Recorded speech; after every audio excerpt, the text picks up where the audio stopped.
Over thinking किंवा अतिविचार करणे हा आपला डिसीज किंवा आजार नाही आहे. सर्वप्रथम ही गोष्ट लक्षात घ्यावी. तर दुसरी गोष्ट, अँझायटी डिसऑर्डर्सवर लक्षणं कोणते येतात?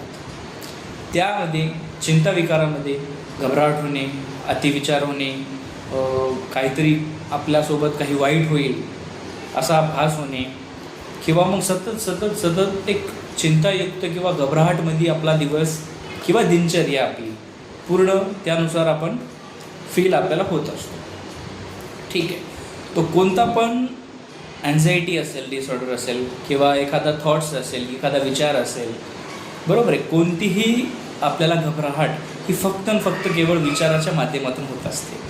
पण आपण काही असे बोलतो की काही पेशंट्स असे बोलतात की बाबा आम्हाला न कळतच काही घबराहट होते, आम्हाला माहीत नसतं की बाबा कशामुळं घबराहट होते, काय नाही. तसं काही नसतं. विदाऊट विचार म्हणजे विचाराविना घबराहट होणे हे शक्यच नाही आहे.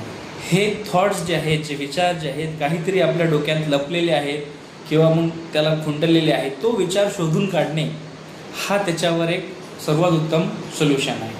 तोच विचार सोल्युशन म्हणजे शोधून काढून आणि त्या विचारांवर एका पेजवर किंवा एका डायरीवर तो विचार लिहून घेणे फर्स्ट थिंग, पहिले.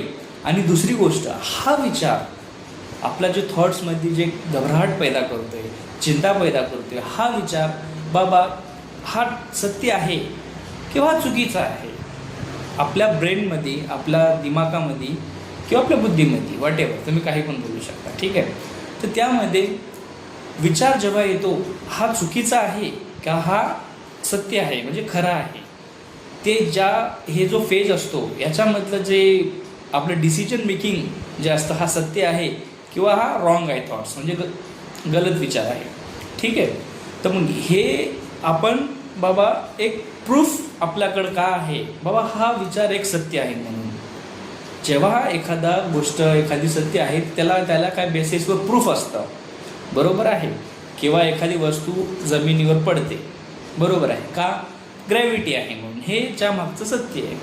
मग तसंच एखादा विचार आला, मला समजा विचार आला की माझी छाती दुखते, तर माझी छाती दुखते तर मला हार्ट अटॅकच आला, हा विचार समजा आपल्याला आला तर आपल्याला घबराहट होते, चिंता होते, ताणतणाव होते. पण हा विचार येणारा जे थॉट आहे तो आपला खरा आहे का चुकीचा आहे हे पहिले आपण जाणून घ्यायचा. छाती दुखते पण बाबा काय प्रूफ आहे